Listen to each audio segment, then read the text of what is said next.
कैसे मेरे प्यारे बच्चों, आपका बहुत बहुत स्वागत है आप ही के अपने परिवार में तक्षशिला यूके। ठीक है, देखिए चलिए इतिहास की क्लास में मध्यकालीन भारत हम लोग पढ़ रहे हैं, उसी को आगे कंटिन्यू करते हैं। और लास्ट क्लास में मैंने आप लोगों से अलाउद्दीन खिलजी के विषय में चर्चा करी थी। ठीक, और अलाउद्दीन खिलजी जो हम लोगों ने देखा वो एक पार्ट है, उसका दूसरा पार्ट मैं आज पूरा कर रहा हूँ। देखिए अलाउद्दीन खिलजी इंपॉर्टेंट बनता है, पेपर से बहुत ज़्यादा सवाल आते हैं उसमें, तो आप उसे बिल्कुल अच्छे से देख लेंगे। ठीक है, मैंने कोशिश करी है उसे जितना अच्छे से मैं बता पाऊँ उतना अच्छा बताने की। इवन आप यूके पीएससी के जो एग्ज़ाम की आप तैयारी कर रहे हैं, फॉरेस्ट गार्ड हो, पटवारी हो, पुलिस हो, लेखपाल हो, बंदी रक्षक हो, या आने वाले जो भी एग्ज़ाम है, कनिक सहायक है या कोई और अन्य भी, तो ये उन सब के लिए तो उपयोगी है ही। इसके अलावा अगर आप पीसीएस, आप सहायक समीक्षा अधिकारी या सहायक समीक्षा अधिकारी, लोअर पीसीएस, अगर वो सब भी आप कर रहे हैं तो उसके लिए भी ये क्लास आपके लिए उतनी ही हेल्पफुल होगी। तो आप अच्छे से देखिएगा और कोशिश करते हैं इसे दोबारा से इलैबोरेट करने की और उसके बारे में जो बची हुई बातें हैं उन्हें जानने की। ठीक है, अलाउद्दीन खिलजी के बारे में अभी तक बातें हुई है कि ये अब राजा बन गया है। ठीक, और देखिए अलाउद्दीन खिलजी एक बहुत ही महत्वाकांक्षी व्यक्ति है, महत्वाकांक्षी राजा है। इसी के चलते उसने इस पूरी दुनिया को जीतने का क्या बनाया था, एक अपना इरादा करा था, एक नया धर्म चलाने का इरादा किया था, जिसे उसने बाद में त्यागा और एक अच्छे राजा की पद पर। देखिए इसने काम तो करे हैं, थोड़ा सा आप इसे इस तरीके से देख सकते हैं कि एक राजा जो महत्वाकांक्षा उसे घिरा है, लेकिन ऐसा नहीं है कि जनता के विषय में सोच नहीं रहा है। देखिए इसमें सबसे इंपॉर्टेंट बात अलाउद्दीन खिलजी के बारे में जो है वो ये है कि अलाउद्दीन खिलजी अपनी बाजार नियंत्रण प्रणाली के लिए इतिहास में बहुत ज़्यादा क्या रहा है, प्रसिद्ध रहा है। ठीक है, इंपॉर्टेंट बात है, पेपर में बहुत आता है यहाँ से सवाल, तो ध्यान से देखना कि ये क्या रहा है, अपने बाजार नियंत्रण प्रणाली के लिए बहुत ज़्यादा अपने बाजार नियंत्रण प्रणाली हेतु, अपने बाजार नियंत्रण प्रणाली के लिए बहुत ज़्यादा प्रसिद्ध कौन है, अलाउद्दीन खिलजी है। ठीक है, बहुत ज़्यादा फेमस है अलाउद्दीन खिलजी। और इसने क्या किया था कि अलग अलग कामों के लिए अलग अलग बाजार जो थे वो स्थापित करवाए थे। ठीक है, अलग अलग बाजार इसने स्थापित करवाए थे। कुल मिलाकर के 4 बाजारों की बात होती है। पहला बाजार था जो आपकी सामान्य व दैनिक आवश्यकताओं की वस्तुएं होती हैं, उन्हें एक तरफ इकट्ठा करा गया, उनका अलग से बाजार बनाया गया, सामान्य व दैनिक वस्तु बाजार बनाया गया। ठीक, दूसरी बात इसने जो आपके पशु होते हैं और दास होते हैं, गुलाम होते हैं, उनके लिए अलग बाजार बनाया, पशु व गुलाम बाजार अलग से बनाए गए। इसके अलावा इसने बाजार जो खाद्यान्नों के लिए इस्तेमाल होते थे उन्हें अलग से बनाया, जैसे खाद्यान्न बाजार उन्हें बोलते हैं हम लोग। और चौथा इसका बाजार था बेटा मेरे, निर्मित वस्तु बाजार। ठीक है, चौथा कौन सा था, निर्मित वस्तु बाजार। तो इस प्रकार इसने क्या करवाए, 4 अलग अलग बाजार जो थे वो अपने समय में स्थापित करवाए थे। इंपॉर्टेंट बात है। ठीक है, और देखो इसके समय में जो अलग अलग बाजार नियंत्रण अधिकारी थे उनके नाम महत्वपूर्ण है। चलिए मैं डाल देता हूं, फटाफट आप लोग देखेंगे उसे। बाजार के जो इसके नियंत्रण अधिकारी थे, पूछ लिया जाता है कभी कभी, इंपॉर्टेंट बन जाता है। पहला नियंत्रण अधिकारी आप इसमें डालोगे सहनाए मंडी, सहनाए मंडी, सहनाए मंडी डालोगे आप, इसका पहला जो क्या करता था, बाजार अधीक्षक हुआ करता था और ये खाद्यान्न बाजारों की क्या देखता था, बिक्री हेतु होता था। बाजार अधीक्षक, बाजार अधीक्षक सहनाए मंडी। दूसरा इसका अधिकारी हुआ करता था दीवाने रियासत, जो बाजार नियंत्रक होता था, दीवाने रियासत, जो बाजार नियंत्रक होता था। तीसरा इसका अधिकारी हुआ करता था, उसका नाम डालिए, उसका नाम आप सराय अदल और बरीद मंडी, दो, एक डालिए सराय अदल और एक बरीद ए मंडी। सराय अदल बोले तो देखिए सराय अदल क्या होता था, सराय अदल आप बताओगे तो ये न्याय अधिकारी होता था और बाजार निरीक्षक के तौर पर काम करता था बरीद, तो ये न्याय अधिकारी। और ये बाजार निरीक्षक, बरीद किसे बोलते हैं बेटा? बरीद आपको पता था गुप्तचर को बोला जाता है, ठीक है। तो 4 अधिकारी होंगे। इसके अलावा महनयान या बरीद जो गुप्तचर होते थे, और मुहतसिब, ठीक है, मुहतसिब एक बरीद जिसे महयान बोलते थे, और जो क्या होते थे गुप्तचर हुआ करते थे उसके समय में, उन्हें बोला जाता था। और एक इसका अधिकारी था मुहतसिब, जो माप तोल पर नजर रखने वाला अधिकारी होता था। मुहतसिब, मुहतसिब माप तोल पर नजर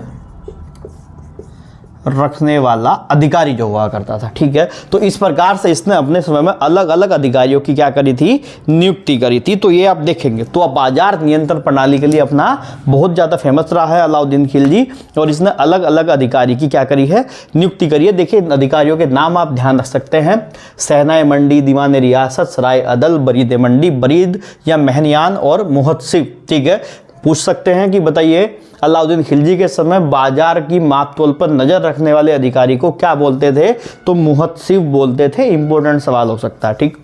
इसके अलावा देखिए अलाउद्दीन खिलजी ने अपने शासन वर्ष में काफ़ी सारे युद्ध लड़े। युद्धों में हजार दिनारी जो मलिक काफूर है वो हमेशा से इसके साथ रहा, और इसके अंत समय के बाद में भी एक सत्ता पे बना रहा। तो इसी बीच में क्या होता है कि ये एक चित्तौड़ और रणथंबोर पे क्या करता है? आक्रमण करता है। रणथंबोर और चित्तौड़ पे क्या करता है? आक्रमण करता है। रणथंबोर और चित्तौड़ पे क्या करता है? अपने समय में आक्रमण करता है, ठीक है। और देखिए ये आपने एक मूवी भी देखी होगी पद्मावत, पद्मावती, तो वहाँ थोड़ा सा इसका वर्णन वहाँ पे करा गया है, ठीक है। तो उस समय चित्तौड़ के जो राजा हुआ करते थे वो राजा रतन सिंह होते थे, और उनकी पत्नी का नाम था पद्मिनी या पद्मावत। राजा रतन सिंह और उनकी पत्नी का नाम था पद्मिनी या पद्मावत, ठीक है। ये उनकी पत्नी का नाम हुआ करता था। तो ये भी आप ध्यान रख सकते हैं। और वो रेस्ट तो पूरी कहानी है। फिर आपने बताया कि मैंने बताया था आप लोगों को कि ये बहुत ही महत्वाकांक्षी व्यक्ति है। तो ये इसी महत्वाकांक्षा से ये वहाँ चित्तौड़ के बाहर मैदानों में काफ़ी लंबे समय तक पड़ा रहा, केवल एक झलक मात्र देखने को। और ये बहुत लंबी कहानी है, फिर आप सभी जानते ही हैं। लास्ट में जौहर यहाँ से निकल के आता है। जौहर करा जाता है किसके द्वारा? पद्मिनी और पद्मावत जिन्हें हम बोल रहे हैं उन्होंने किया है। और नोट करके आप यहाँ पे एक बात बता देना कि पद्मावत ग्रंथ लिखा गया था मलिक मोहम्मद जैसी द्वारा 1540 में, ठीक है। पद्मावत एक ग्रंथ लिखा गया था, एक पुस्तक लिखी गई थी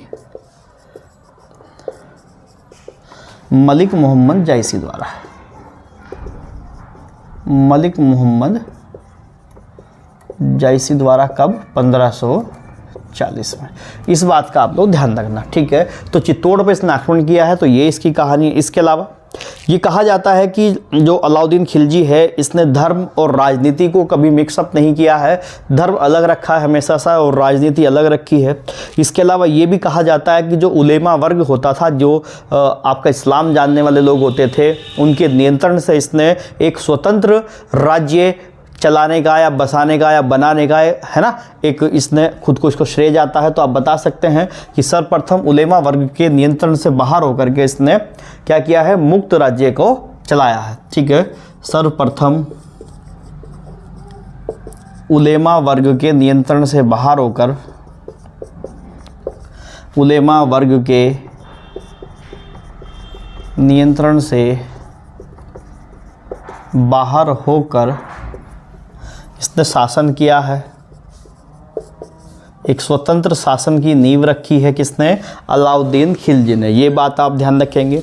देखिए इसमें इंपॉर्टेंट बात इसके साथ और क्या क्या है, और ये इंपॉर्टेंट बात है कि सर्वाधिक मंगोल जो आक्रमण हुए हैं वो अलाउद्दीन खिलजी के समय में हुए। महत्वपूर्ण बात है, ध्यान से देख लेना। सर्वाधिक मंगोल आक्रमण किसके समय में हुए हैं? अलाउद्दीन खिलजी के समय हुए हैं सर्वाधिक मंगोल आक्रमण। और इसने क्या किया था कि मंगोलों से निपटने के लिए, मंगोलों का सामना करने के लिए, जब ये बहुत ज़्यादा परेशान हो गया उनसे, तो इसने, आपको याद होगा गियासुद्दीन बलबन, उसने लोह व रक्त की नीति चलाई थी। तो उसी लोह व रक्त की नीति को इसने अपनाया और इसने उसे लागू करा। तो ध्यान रखिए कि मंगोलों से निपटने हेतु इसने क्या किया, निपटने हेतु बलबन की लोह व रक्त नीति का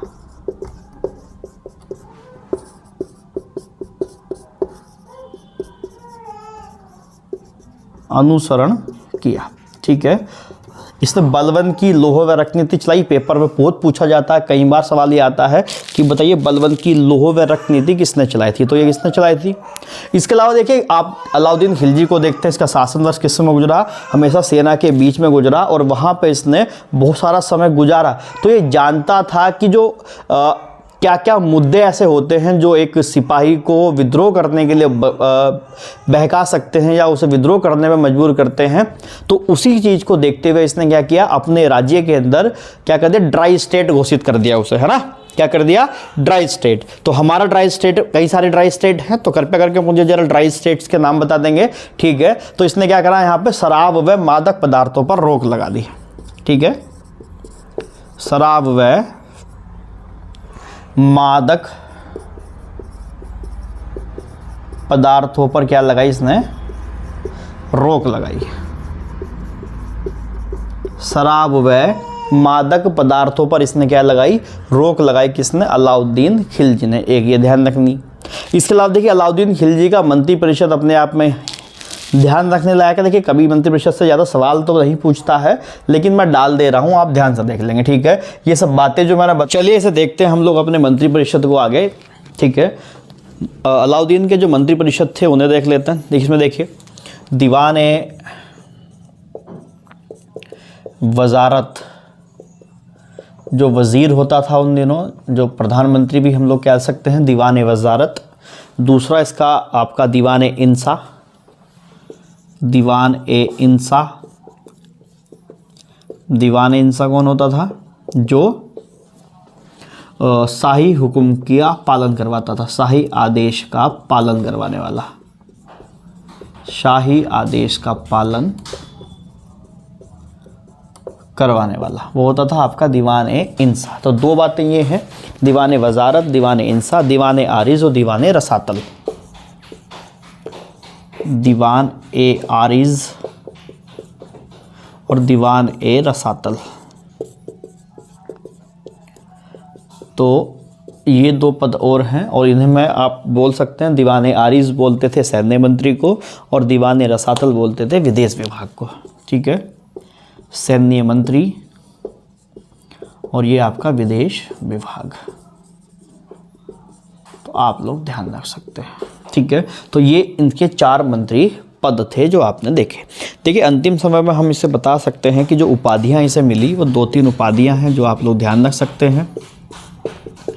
पहली उपाधि तो आपने कहा था राय रायान की उपाधि थी, राय रायान की उपाधि थी। दूसरी उपाधि से दी गई थी वो थी आपकी यामिनी उल खिलाफत, तो यामिनी उल खिलाफत बता दीजिए, यामिनी उल खिलाफत। ठीक है, यामिनी उल खिलाफत। और एक और इसे उपाधि दी गई थी नासिरी अमीर मुमनिन, नासिरी अमीर मुमनिन। तो ये आपकी 3 उपाधियां इसे यहाँ पर दी गई थी अलाउद्दीन खिलजी को। और अंततः 4 जनवरी 1316 को अलाउद्दीन खिलजी की जहर देकर के मृत्यु कर दी जाती है, जहर देकर मृत्यु। ठीक है, अलाउद्दीन की जहर देकर क्या कर दी जाती है, मृत्यु कर दी जाती है 4 जनवरी 1316 में। इसके अलावा देखिए इसे कहाँ दफनाया जाता है, दिल्ली में मस्जिद के बाहर इसका मकबरा बनाया जाता है, इसे दफनाया जाता है दिल्ली में मस्जिद के बाद, मस्जिद के बाहर दफनाया जाता है। मतलब इसका मकबरा आपसे पूछा जाए तो वो कहाँ पे है, दिल्ली में है। ठीक है, अलाउद्दीन खिलजी का मकबरा आप बता दोगे कि दिल्ली में अलाउद्दीन खिलजी का मकबरा है। ठीक है, तो ये बातें इसमें आप बता सकते हैं। इसके अलावा आप इसमें बता सकते हैं कि देखिए अब ये अलाउद्दीन खिलजी के विषय में जानकारी सारी क्या हो जाती है, समाप्त हो जाती है। इसके अलावा देखो आप इसमें बताएंगे बच्चे कि अंत में क्या होता है इनका, जो 1316 के बाद आप देखेंगे 1320 तक इनका सारा साम्राज्य खत्म हो जाएगा और अगला जो वंश है वो तुगलक वंश यहाँ पे शासन करने के लिए आ जाएगा। ठीक है, इनका जो अंतिम शासक था, इनका जो अंतिम शासक है उसका नाम है कुतुबुद्दीन मुबारक शाह। ठीक है, कुतुबुद्दीन मुबारक शाह, कुतुबुद्दीन मुबारक शाह।